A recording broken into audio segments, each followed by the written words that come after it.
Good morning, dear students. Yesterday we started our chapter 2, Nutrition in Animals, and there we studied about various terms like aggression, ingestion, digestion, and others. And we also studied about the nutrition in animals. In that, we studied about the how the hummingbird, how the home flies got their nutritions, as well as how the nutrition is taken by amoeba also. And today we will start nutrition in humans. Okay, how the human beings take their nutrients from their food. Nutrition in human being is a complex process. It's not as easy as it seems that we are taking food and the nutrients are absorbed by our body and we are doing our daily routine task. No, it's not very simple. It's a complex task. It involves many organs that work together to form the digestive system. The digestive system consists of a long continuous tube called alimentary canal or digestive tract that starts at the mouth and ends at the anus. Okay, the digestive system comprises various organs such as mouth, buccal cavity, it is also known as food pipe or oesophagus, stomach, liver, pancreas, small and large intestine, and anus. Okay, the food is digested with the help of various digestive juices secreted by salivary glands. Salivary glands. Okay, liver and pancreas gland is a tissue or organ in the body that releases useful substances. Let's learn more about the nutrition in humans. Ingestion. Food is ingested through mouth or the buccal cavity. It contains the teeth, tongue, and salivary glands. Now, the task of the teeth have to help us to cut, chew, and break down the food into simpler or smaller pieces before swallowing it. Okay, teeth are firmly fixed in sockets in the upper and the lower jaws. The visible part of the tooth is the crown. The root is the part of the tooth that is embedded in the jaws and covered by the soft pink tissue called gums. The crown is covered by a protective material called enamel. Enamel Enamel is the hardest substance in the human body. This question can also be asked in competitive exams as well as in the your school exams. Which is the hardest substance in human body? It is enamel. Got it? It is enamel. Humans have four types of teeth. Okay. Incisor, you can see in the pics also. Incisor. Then next is incisors are chisel shaped sharp teeth in the front of the mouth. There are eight incisors, four in each upper and lower jaws. They help us to cut the food. Canines. Now, canines are sharp pointed teeth that help to tear the food.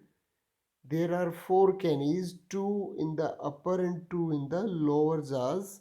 Okay, one is present on either side of the incisors. Got it? You can see the types of the teeth in the pic also, figure 2.6. That is crown. You can see the roots are shown over there. Molar, crown. Okay, canine. You can see the side view of a canine teeth. Now, premolars are broad teeth with flattened tops. Premolars with flattened tops, you can see in the pic also. This will make you this will help out you to understand them much more in a better way. Premolars, they help us to grind the food. There are 8 premolars, 4 each in the upper and the lower. And molars, they are broad teeth that are used for chewing and grinding the food. They are the back of the mouth and are similar to but the larger than premolars. There are 12 molars, 6 each in the upper and the lower jaws. A newborn baby has no teeth. The teeth begin to erupt from the gums when the baby is around 6 months old. We have two sets of teeth during our lifetime. First set is called temporary teeth or the milk teeth. They are 20 milk teeth. They begin to individually fall around the age of 6 years. Okay, the milk teeth are replaced by the permanent teeth.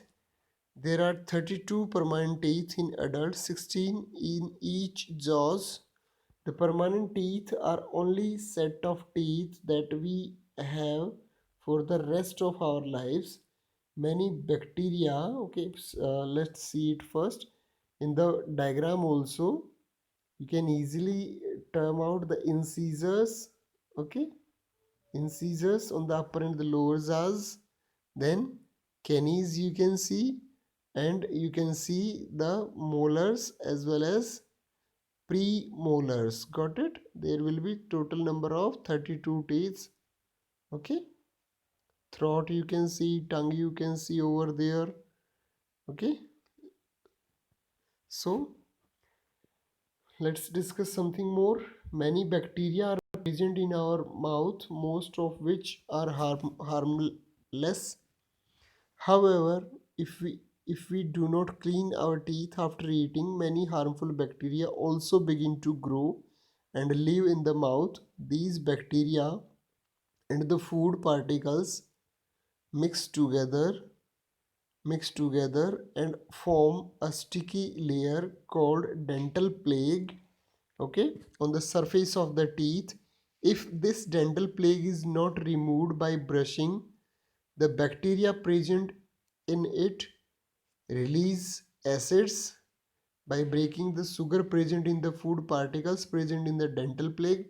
These acids slowly damage the tooth enamel. The destruction of tooth enamel is called tooth decay. Okay?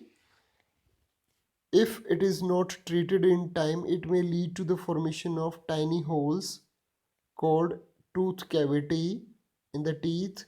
So, keeping our teeth and mouth clean is very important for preventing tooth decay. We should also avoid consuming too many sugary foods and drink. Okay, so the function of tongue. Tongue is a fleshy muscular organ located in the buccal cavity or in the mouth. During chewing, it helps to mix the food with saliva, a digestive juice produced by salivary glands. It also helps us to swallow food. The tongue is very important sense organ structure called taste buds. They are located on its upper surface, help to detect the four different tastes: sweet, salty, bitter, and sour. Sweet, salty, bitter, and sour. The tongue also help us to speak. Okay. The fifth taste that has been described is called umami. It is a Japanese word means deliciousness and is used to describe meaty or savory taste. Examples of foods that have this particular taste are fermented products, mushrooms, soya sauce, and fish sauce. These foods are mostly used in Southeast Asian cooking. Okay, digestion. how the digestion of food will take place. Digestion. The food get digested as it travels through the various organs of the digestive tract or alimentary canal. The path of the food starting from mouth to the excretory organs involving the stage from ingestion to egestion takes place as the route is shown over there: mouth, esophagus or food pipe, stomach, small intestine, large intestine, and anus. Got it? Let's learn how each organ help in digestion of food. One by one we will study them. You can see in the pic also. In the pic also, mouth or buccal cavity, salivary glands, esophagus or food pipe, liver you can see, the gallbladder is shown over there, stomach is shown over there, pancreas, large intestine, small intestine. Okay, the length of small intestine is much more in comparison to the large intestine. Then rectum and anus, human digestive system. This diagram is important for the exam point of view. This can be asked from you. Draw the diagram, well labeled diagram for human digestive system. The process of digestion starts in mouth or buccal cavity.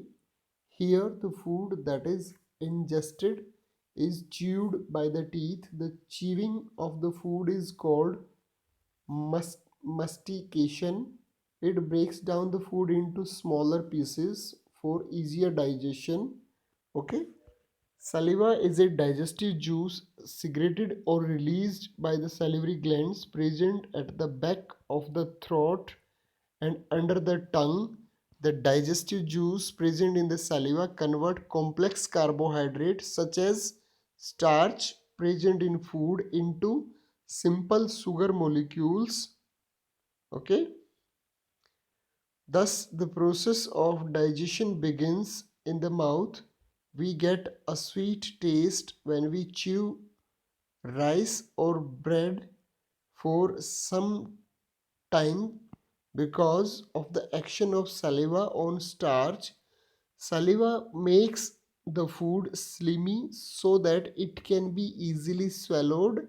Once the food is chewed, the tongue rolls it into a ball called bolus, okay, and pushes it to the back of the mouth to be swallowed.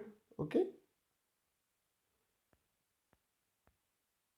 so esophagus esophagus or food pipe is a muscular tube like passage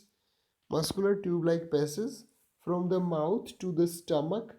No digestion takes place here. The walls of the esophagus have muscles that contract and relaxes alternatively in a wave-like manner to push the bolus down the tube into the stomach. These wave-like movements are called peristaltic movements or peristalsis. Okay, both the windpipe and the food pipe have common passage. Both the windpipe and the food pipe have common passage at the pharynx.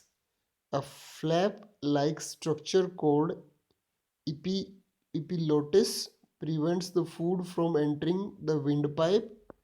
Epiglottis, it will prevent the food to enter in the windpipe. If we take or laugh while eating, if we talk or laugh while eating or swallow food too quickly, the epiglottis may not close completely. This may cause the food to enter in the windpipe, makes us cough, choke, or hiccup. Okay? Okay, dear students. Tomorrow we will continue this discussion and we will study about the other parts of digestive system. For example, stomach, small intestine, large intestine, anus and rectum, and about other ruminants and the digestion in ruminants. Okay, so dear students, thank you so much for paying attention. Thanks a lot.